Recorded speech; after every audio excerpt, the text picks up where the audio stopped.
guys, இந்த video செஷனில் நாங்கள் பார்க்க போகிறது 2024 அட்வான்ஸ் லெவல் பாஸ் பேப்பரோட கண்டினியூஸான ஒரு எக்ஸ்ப்ளனேஷன் செஷனாக இருக்க போது ஆல்ரெடி நாங்கள் 18வது கேள்வி மட்டும் கம்ப்ளீட் பண்ணியிருந்தோம். ஸோ ஆல்ரெடி இந்த டிஸ்கிரிப்ஷனில் நான் மென்ஷன் பண்ணியிருக்கிறேன். அவ்வளவு கேள்விக்கான ரெஃபரன்ஸ் வீடியோஸோட லிங்க்ஸ் வந்து ஆட் பண்ணியிருக்கிறேன். ஸோ இந்த வீடியோஸை நீங்கள் ரெஃபர் பண்ணிக்கல ஏதாவது டவுட்ஸ் இருக்குமா இருந்தால் கமெண்ட் செக்ஷனில் சொல்லிக்கொள்ளுங்கள். அதுக்கான எக்ஸ்ப்ளனேஷன் வீடியோ வந்து நாங்கள் அப்லோட் பண்ணுறதுக்கு ரெடியாக இருக்கிறோம். ஸோ இந்த வீடியோ செஷன் கண்டென்ட்டுக்கு நாங்கள் மூவ் பண்ணுவோமா இருந்தால் ஸோ 19வது கேள்வி நாங்கள் பார்க்க போகிறோம். பேஸாக நாங்கள் இந்த கேள்வின்ற தமிழ் மீடியம் வேர்ஷன் தான் நாங்கள் ட்ரை பண்ணிகிட்ருக்கிறோம். ஸோ இந்த டிஸ்கிரிப்ஷனில் நான் எல்லா பாஸ் பேப்பர்ஸ் டவுன்லோட் பண்ணுறதுக்கான லிங்கும் ஆட் பண்ணியிருக்கேன் இந்த வீடியோட டிஸ்கிரிப்ஷனில். ஸோ அந்தந்த வீடியோ கிளிப்ஸுக்கான எல்லா பாஸ் பேப்பர்ஸுமே கொமனாக நாங்கள் ஒரு வீடியோ அப்லோட் பண்ணிக்க டிஸ்கிரிப்ஷன் பார்ட்லேயே ஆட் பண்ணுவோம். ஸோ அந்த லிங்கை கொடுத்து உங்களுக்கு தேவையான இங்கிலீஷ் மீடியம் பேப்பர் அதுக்கான ஸ்கீம்ஸ் எல்லாமே நீங்கள் டவுன்லோட் பண்ணக்கூடிய மாதிரி இருக்குது. கொமனாக பார்த்தீங்கன்னா ஐசிடி ஃபவுண்டேஷன் வெப்சைட்டில் போயிட்டு உங்களுக்கு தேவையான எல்லா பிடிஎஃப் ஃபைல்ஸுமே டவுன்லோட் பண்ணலாம். சேம் டைம் எங்களோட யூடியூப் சேனலில் போயிட்டு அந்தந்த வீடியோஸ் ரிலேட்டடான வீடியோஸ் எல்லாமே டிஸ்கிரிப்ஷனில் ஆட் பண்ணியிருக்க லிங்குக்களால் நீங்கள் லிங்க் பண்ணக்கூடிய மாதிரி இருக்கும், கனெக்ட் பண்ணி பார்க்கக்கூடிய மாதிரி இருக்குது. ஸோ இந்த வீடியோன்ற கண்டென்ட்டுக்கு நாங்கள் மூவ் பண்ணுவோமா இருந்தால் 19வது கேள்வி இது பேஸ் பண்ணியிருக்க போகிறது பேரிட்டி பிட் செக்கிங் அப்படின்ற கண்டென்ட்டோட ரிலேட்டடானது. பேரிட்டி பிட் அப்படின்றது எப்படி இருக்குமென்று சொன்னால் உண்மையில் நீங்கள் ஒரு டேட்டாவை சென்ட் பண்ணிக்கல அந்த டேட்டா அக்குரேட்டான டேட்டாவா இல்லையாண்டு கண்டுபிடிக்கிறதுக்கான ஒரு மெத்தடாலஜி. தட் மீன்ஸ் இப்போ நீங்கள் வாட்ஸ்அப்பில் ஒரு மெசேஜ் ஒரு சென்டரில் இருந்து இன்னொரு ரிசீவருக்கு அனுப்புகிறீங்கன்னு சொன்னால் அந்த மெசேஜ் வந்து உண்மையிலேயே அந்த சென்டர் தான் அனுப்பினவரான்றதுக்கான ஒரு ட்ரஸ்டபிலிட்டி நாங்கள் காமனாகவே எடுத்துக்கிடுவோம். ஓகே வாட்ஸ்அப்னு சொல்லி அனுப்பிட்டார் எங்களுக்கு கிடச்சிட்டு. பட் உண்மையிலேயே அது வேறு ஒரு ஆள் அனுப்பின மெசேஜாகவும் இருக்கலாம், அந்த சென்டர்ன்ட்டு வந்த மெசேஜாக இருக்கணும் இல்லை. பட் நாங்கள் அது ஒரு நாளுமே ஒரு டவுட்டாக எடுக்கிறது இல்லை. ரீசன் என்னென்னு சொன்னால் ஓகே வாட்ஸ்அப் கம்பெனி ட்ரஸ்டபிளான ஒரு கம்பெனி, ஸோ இடையில் எந்த ஒரு பிரச்சனையுமே நடந்திருக்காது. பட் இதே நாங்கள் ஏர்லிய ஜென்ரேஷனுக்கு மூவ் பண்ணிக்கல ஒரு ஆள் இன்னொரு ஆளுக்கு அனுப்புகிற மெசேஜ் ஒரு ட்ரஸ்டபிளான மெசேஜாக இருக்குமன்றதுக்கான எந்த ஒரு செக்யூரிட்டி பர்பஸும் செக்யூரிட்டி ஐடென்டிஃபிகேஷனுமே இருக்காது. ஸோ அப்படி இருக்கிற நேரங்களில் நாங்கள் ஒரு சின்ன டெக்னிக்கை யூஸ் பண்ணி அதை கண்டுபிடிக்கலாம். இப்போ உதாரணத்துக்கு என்ன செய்கிறேன்னா சிம்பிளாக ஏபி என்று 2 பேர் இருக்கணும். ஏ என்றவர் பிக்கு சென்ட் பண்ண போகிற மெசேஜை உண்மையிலே அந்த ஏ என்றவர் தான் அனுப்பினவர் உண்டு ட்ரஸ்ட்டாக ஒரு நம்பிக்கையாக இருக்கணும், ரிலையபிலிட்டியாக இருக்கணுன்றதுக்காக சில டெக்னிக்கை யூஸ் பண்ணலாம். இப்போ உதாரணத்துக்கு நான் என்ன சொல்கிறேன், நான் தான் ஏ என்ற ஒரு ஆள். ஸோ ஏன்னு இங்கே மென்ஷன் பண்ணுறேன். இப்போ இந்த மெசேஜை வந்து நான் சென்ட் பண்ண போகிறேன் யாருக்குன்னு சொன்னால் பி என்ற பர்சனுக்கு. ஸோ நான் பிக்கு முதலே இன்ஃபார்ம் பண்ணி வைக்கலாம். நான் உங்களுக்கு எந்த ஒரு மெசேஜ் அனுப்பினாலுமே லாஸ்ட்டில் வந்து ஹெச் என்ற லெட்டரை ஆட் பண்ணி தான் அனுப்புவேன் ஒரு சின்ன ஒரு சிம்பிளாக கொடுத்து விடலாம். இப்போ நான் என்ன செய்வேன்டா இப்போ அவருக்கு மெசேஜ் அனுப்பிக்க ஹெச்இஎல்எல்ஓ ஹலோ ஒரு சின்ன ஹெச். அப்போ இந்த மெசேஜை தான் நான் அவருக்கு அனுப்புவேன். இதை ஹைலைட் பண்ணி காட்டுறேன். அப்போ உண்மையில் இந்த பிக்கு இந்த மெசேஜ் கிடைச்சோடனே அவர் விளங்கிடும் ஓகே லாஸ்ட்டில் ஹெச் இருக்குது. ஸோ உண்மையிலே அந்த ஏன்றவர் தான் எனக்கு அனுப்பியிருக்கிறார். இப்போ என்ன செய்யணும்னா அந்த லாஸ்ட்டில் இருக்க போகிற ஹெச்சை நான் வந்து ஒமிட் பண்ணிடுவேன். இந்த ஹெச் வந்து ஒரு அன்பவுண்டட் திங். இது வந்து நான் தான் அனுப்பினார்ன்றதுக்காக தான் போடுறேன். உண்மையிலே எனக்கு கிடைச்ச செய்தி அதாவது வந்து அந்த மெசேஜ் வந்து ஹலோ மட்டும்தான். அப்போ இந்த ஹெச்ன்றது ஆட் பண்ணுறதுன்ற விஷயம் ஏக்கும் பிக்கும் மட்டும்தான் தெரியும். இப்படி சின்ன ஒரு டெக்னிக், அதுக்காக பேரிட்டி பிட்ன்ற இது ஒன்று கேட்குறது இல்லை, இது ஜஸ்ட் ஒரு எக்ஸாம்பிள். இப்படி பேரிட்டி பிட்ன்றது ஒரு டெக்னிக், அதாவது 2 பேருக்கு இடையில் மெசேஜ் போய்க்கல அந்த மெசேஜின் ரிலேபிலிட்டியை செக் பண்ணுறதுக்கான ஒரு மெத்தட் தான் பேரிட்டி பிட். இதை மாதிரி நீங்கள் கம்ப்யூட்டர் சயின்ஸ் டொமைனில் நிறைய அட்வான்ஸாக படிச்சுட்டு போவீங்களா இருந்தால் கூட அண்டர் கிராஜுவேட் லெவலாக இருக்கலாம், போஸ்ட் கிராஜுவேட் லெவலாக இருக்கலாம். ஸோ இந்த நிறைய டெக்னிக் வந்து நீங்கள் பார்ப்பீங்க. பேரிட்டி பிட்ன்ற மாதிரி நாங்கள் இந்த சைக்ளிக் ரிடண்டன்சி செக் சிஆர்சி செக்ன்னு சொல்லியிருக்கோம். ஸோ இதே டெக்னிக் வந்து ஏர்லிய ஜென்ரேஷன்லையும் இருந்திருக்கு. சீச சைஃபர்ன்னு சொல்லி ஒவ்வொரு மெத்தடாலஜியை வச்சு என்கிரிப்ஷன் எல்லாம் செய்கிற டெக்னிக் எல்லாம் இருந்திருக்கு. பட் எங்களுக்கு இந்த டாபிக் ரிலேட்டாக தேவையில்லை. பேரிட்டி பிட்ண்டா என்னன்னு சொல்லிட்டு வரேன். ஃபஸ்ட்டாக வந்து உங்களுக்கு பைனரியில் டேட்டா வந்து போதுன்னு எடுத்துக்கொள்ளுங்க. 1 0 1 0 1 0. இந்த மெசேஜை தான் நீங்கள் இப்போ ஏ என்றவர்கிட்டேருந்து பிக்கு அனுப்ப போகிறீங்க. ஸோ அனுப்பிக்கல ஒரு மெத்தட் நான் சொல்லித்தரேன், ஒட் பெரிட்டின்னு சொல்லிக்கொள்வோம். ஒட்டுன்னு சொல்லிக்கல நாங்கள் தமிழில் ஒற்றை இலக்கங்கள்னு சொல்லிக்கொள்வோம். ஒட் பெரிட்டி எப்படி நாங்கள் செக் பண்ணுவோம்னு சொன்னால் ஒரு மெசேஜில் இருக்க போகிற ஒன்றுக்களின் எண்ணிக்கை ஒற்றை எண்களாக இருக்கும். ஸோ இங்கே இருக்க போகிற ஒன்றுகள் எண்ணிக்கை பார்த்தீங்கன்னா 1 2 3 மூன்று ஒன்றுகள் இருக்கு. மூன்றுன்றது ஒரு ஒட் நம்பர், ஒற்றை இலக்கம். அப்போ நீங்கள் எக்ஸ்ட்ராவாக ஆட் பண்ண வேண்டிய தேவையில்லை. ஒற்றை இலக்கம்ன்றது மூன்றுன்றது ஒரு ஒற்றை இலக்கம் தானே, பிரச்சனை இல்லை. ஸோ இப்போ நீங்கள் எக்ஸ்ட்ராவாக ஒரு பிட் ஆட் பண்ணி ஆகணும் இந்த இடத்துல. அதை நாங்கள் பேரிட்டி பிட்னு எடுத்துக்கொள்வோம். நான் இதில் கேபிட்டல் பி என்று சொல்லி மார்க் பண்ணுறேன். இப்போ இந்த கேபிட்டல் பி வந்து 0வாக இருக்கு. ஸோ அனுப்ப போகிற மெசேஜ் 1 0 1 0 1 0. லாஸ்ட்டாக ஒரு 0 ஆட் பண்ணுவீங்க. லாஸ்ட்டாக ஏன் இந்த 0 ஆட் பண்ணினீங்கன்னு சொன்னால் அது ஒட் நம்பராக இருக்கணும். ஒன்றுகள் எண்ணிக்கை ஒற்றை இலக்கமாக இருக்கணும். 1 2 3 மூன்றுன்றது ஒரு ஒற்றை இலக்கம் என்றபடியால் அடுத்தது ஒரு ஒற்றை இலக்கத்தை ஆட் பண்ண வேண்டிய தேவையில்லை. உண்டு 0வை மட்டும் ஆட் பண்ணி அனுப்பிவிடுவீங்க. என் பாயிண்டில் இருக்க போகிற பி என்றவர் என்ன செய்வார்ண்டா, தனக்கு கிடைச்ச மெசேஜ் இருக்குது தானே, அந்த மெசேஜில் இந்த 0வை வந்து ஒமிட் பண்ணிவிடுவேன். உண்மையில் அந்த மெசேஜ் வந்து இது மட்டும்தான். இப்படி நாங்கள் என்ன செய்யலாம்டா, இந்த பேரிட்டி பிட் செக்கிங்கை யூஸ் பண்ணலாம். ஸோ இந்த கேள்வி செய்யக்குள்ள உங்களுக்கு எக்ஸ்ட்ராவான எக்ஸ்ப்ளனேஷன்ஸ் கிளாரிஃபிகேஷன்ஸ் தேவை என்று சொன்னால் டிஸ்கிரிப்ஷனில் நான் மென்ஷன் பண்ணியிருக்கிறேன். 19வது கேள்விக்கு நீங்கள் பேரிட்டி பிட்ன்ற இந்த யூடியூப் வீடியோ பார்க்கணும்னு சொல்லி அந்த லிங்கை கொடுத்து அந்த வீடியோ ஃபுல்லாக பார்த்துட்டு அதுக்கு பிறகு இந்த கேள்விக்கு வருவீங்களா இருந்தால் உங்களுக்கு இந்த பேரிட்டி பிட் செக்கிங்கண்டா என்ன இது தொடர்பான விஷயங்கள் எல்லாமே கிளியர் ஆகிடும். ஸோ இப்போ இதில் இருக்க போகிற ஆன்சர்ஸ் எல்லாம் 1 by 1 நாங்கள் செக் பண்ணிட்டு வர போகிறோம் இந்த 19வது கேள்விக்கு. முதலாவது, ஒரு பிட்டு தொடையில் உள்ள சமநிலை பிட்டு அப்பிட்டு தொடை தொடர்பாக பின்னர் சீராக்கப்படுகின்றது. என்ன சொல்லியிருக்காருன்ற ஒரு பிட் ஸ்ட்ரிங் என்று சொல்லுவோம். அனுப்பேக்கில் ஒரு செய்தி ஒன்று இருக்கும் தானே. இந்த கேள்வியை பொறுத்தவரை இதுதான் பிட் ஸ்ட்ரிங் 1 0 1 0 1 0. சமநிலை பிட்டு, அதாவது எக்ஸ்ட்ராவாக ஆட் பண்ணுறீங்களே இந்த பேரிட்டி பிட், அப்பிட்டு தொடை பிட் ஸ்ட்ரிங்கில் இருக்க போகிற தொடர்பாடப்பட்ட பின்னர் சீராக்கப்படுகின்றது. அப்படின்ற என்னென்னா இந்த பேரிட்டி பிட் வந்து ஒரு டேட்டாவை அனுப்பி முடித்தா பிறகுதான் அது 0வா 1 கண்டுபிடிக்கிறது. கொமனாக யோசிச்சு பாருங்க, ஒரு மெசேஜ் அனுப்ப முதல் தான் கண்டுபிடிப்போமே தவிர அனுப்பினா பிறகு கண்டுபிடிக்க மாட்டோம். நாங்கள் அனுப்புறதுக்கு முதல் தான் அது 1ஆக இருக்கணுமோ 0வாக இருக்கணுமோன்னு சொல்லி டிட்டர்மைன் பண்ணுவோம். அப்போ இந்த ஸ்டேட்மெண்ட்டை நாங்கள் ரோங் ஸ்டேட்மெண்ட் தான் எடுக்கணும். ஏன்னா தொடர்பாடலுக்கு முதல் தான் நீங்கள் தீர்மானிப்பீங்க அதில் 1 போடுறதா இல்லை 0 போடுறதா. ரெண்டாவது பார்ப்போம். ஒரு பிட்டு தொடையில் உள்ள சமநிலை பிட்டு அத்தொடையின் மொத்த 1 பிட்டுகளின் எண்ணிக்கை இரட்டையாக அல்லது ஒற்றையாக இருப்பதை உறுதிப்படுத்துவதற்கு தெரிந்தெடுக்கப்படுகின்றது. இது சரி. ஒட்பெரிட்டியோ இவன் பெரிட்டியோ ஒன்று கண்டுபிடிக்கிறதுக்காகத்தான் பெரிட்டி பிட்டை வச்சிருக்கிறீங்கள். அது மேபி ஒட்பெரிட்டியாக இருக்கலாம் இல்லை இவன் பெரிட்டியாக இருக்கலாம். போத் 2 சான்சஸ் இருக்குது. ஸோ ரெண்டாவது ஆன்சர் ஓகேயா இருக்குது. மூன்றாவது, ஒரு தொடர்பாடலின் ஊடுகடத்திற்காதி சமநிலை பிட்டுகளினால் அதிகரிக்க செய்யப்படுகின்றது. இது பிழையான ஒரு ஸ்டேட்மெண்ட். பிகாஸ் நீங்கள் சும்மா அனுப்புகிற செய்தியை எக்ஸ்ட்ராவாக ஒரு பிட்டை ஆட் பண்ணி அனுப்பினா லோட் ஆகுமே தவிர ஸ்பீட் ஆகாது. யோசிச்சு பாருங்க, இப்போ ஒரு இமேஜ் ஒன்று அனுப்புறீங்க வாட்ஸ்அப்பில், ஒரு இமேஜஸுக்கு பதிலாக 2 இமேஜ் அனுப்பினீங்கன்னு சொன்ன ஒரு இமேஜுக்கு பதிலாக 2 இமேஜஸ் அனுப்புவீங்களா இருந்தால் லோட் ஆகுமே தவிர வேகமாக போகாது. அப்போ பெரிட்டி பிட்டை நீங்கள் ஆட் பண்ணுறதால கொஞ்சம் லோடிங் அதிகரிக்கிறதே தவிர வேகம் வந்து அதிகரிக்காது, உண்மையில் குறையும். இது பிள்ளை. வழுக்களை திருத்துவதற்காக ஒரு தொடர்பாடலின் பின்னர் சமநிலை பிட்டுகள் சேர்க்கப்படுகின்றன. வழுக்களை திருத்துறதுக்கு இல்லை, வலு இருக்கோண்டு கண்டுபிடிக்கிறதுக்காகத்தான். அதுவும் அனுப்பப்படுவதற்கு முன்னர் தான் இது அனுப்பப்படுது தவிர ஆட் பண்ணப்படுது தவிர பின்னர் இல்லை. ஒரு தரவு ஊடுகடத்திற்கு தேவையான மறைகுறியாக்கம் சமநிலை பிட்டுகளினால் வழங்கப்படுகின்றது. என்கிரிப்ஷனுக்கும் இதுக்கும் சம்பந்தம் இல்லை. இது டேட்டாண்ட செக்யூரிட்டி. அந்த டேட்டா உண்மையில் சரியானதோ பிழையானதோ கண்டுபிடிக்கிறதுக்கான டெக்னிக்கே தவிர என்கிரிப்ஷனுக்காக இதை யூஸ் பண்ணுறதில்ல. அதுக்கும் இதுக்கும் சம்மந்தம் இல்லை. ஸோ உண்மையில் 19வது கேள்விக்கான சரியான ஆன்சராக நாங்கள் எடுக்க போகிறது 2வது விடையாக இருக்கு.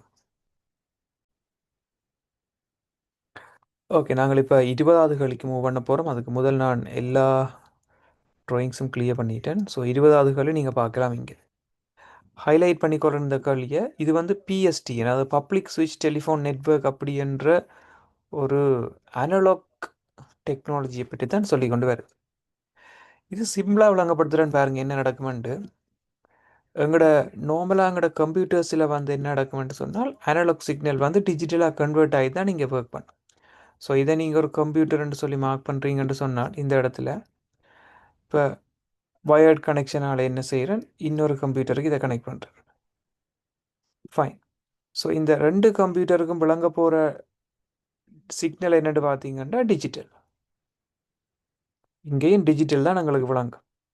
ஆனால் இங்கே இருந்து அந்த டிஜிட்டல் சிக்னல் வலிக்கிட்டு போய்க்கல என்ன செய்யும்னா அனலோக்காக தான் வலிக்கிட்டு போகும். இந்த வயருக்களால் போய்க்கல எங்களுக்கு இந்த வயர்ட் கனெக்ஷனில் அனலோக் தான் ட்ரான்ஸ்ஃபர் ஆகும். இந்த இடையில எல்லாம் அனலாக் சிக்னல் தான் ட்ரான்ஸ்ஃபர் ஆகும்.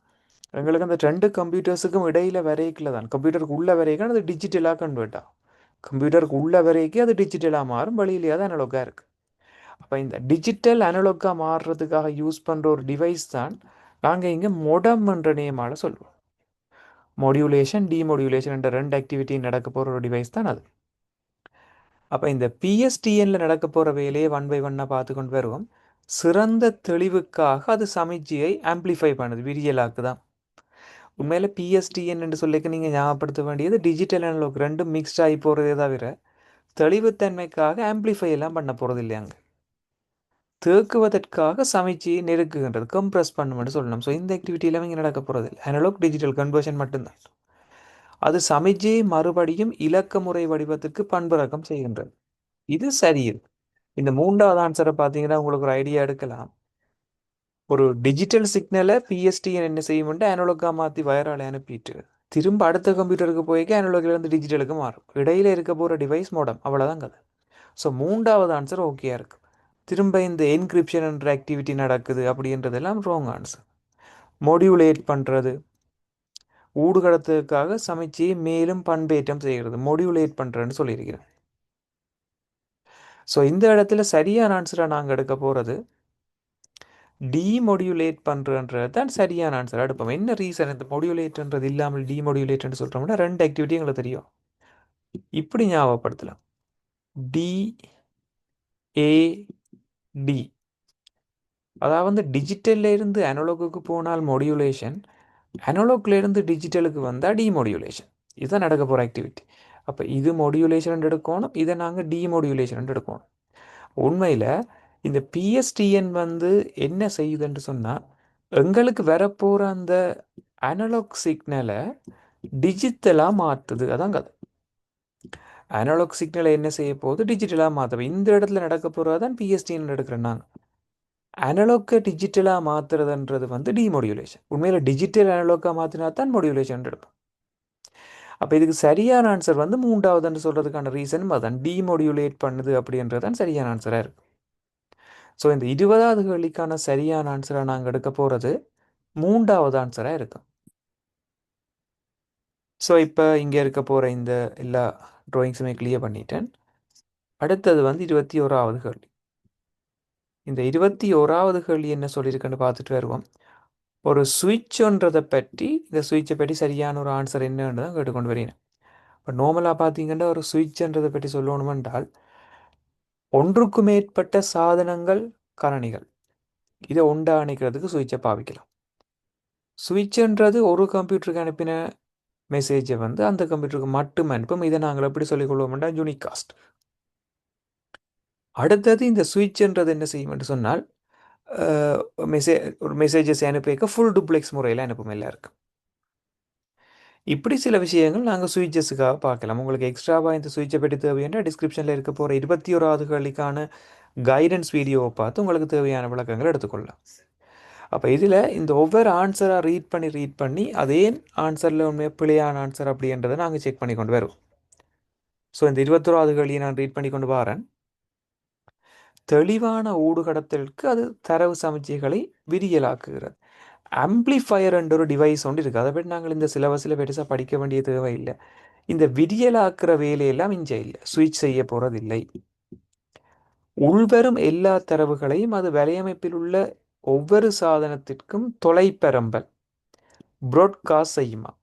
ப்ராட்காஸ்ட் செய்ய போகிறது யாருன்னு பார்த்தீங்கன்னா ஹப்ன்ற டிவைஸ் தான் எல்லாத்துக்கும் எல்லாருக்கும் அனுப்பும். அது பிள்ளை மிகவும் திறமையான ஊடுகடத்தலுக்காக அது தரவுகளை நெருக்குகின்றது. கம்ப்ரெஸ் பண்ண போகிறதும் இது இல்லை. அது கம்ப்ரெஸர் நாங்கள் ஒரு சுவிட்ச் எல்லாத்தையும் கம்ப்ரெஸ் பண்ணி எடுப்புன்றது பிள்ளையான செயற்பாடு. தரவுகள் எந்த சாதனத்துக்குரியனவோ அந்த சாதனத்துக்கு மாத்திரம், இந்த இங்கிலீஷ் வேர்ட் போட மறந்துட்டு யூனிட் காஸ்ட்ன்னு சொல்லுவோம். யூனிட் காஸ்ட் முறையில் இது டேட்டாவை அனுப்பும். ஸோ 4வது விட சரி. எதிர்கால முறை வழியாக்கத்திற்காக தரவுகளை தேக்கி வைக்கும். இது வந்து மேபி இப்போ வர்ற ரவுட்டர்ஸ் வந்து இப்படி செய்யும். ரவுட்டர் தனக்குள்ள தேவையான டேட்டாவை இப்போ தான் ஸ்டோர் பண்ணி வச்சுட்டு பிறகு அதை எக்ஸிஸ்டாக ரன் பண்ணிக்கொள்ளும்.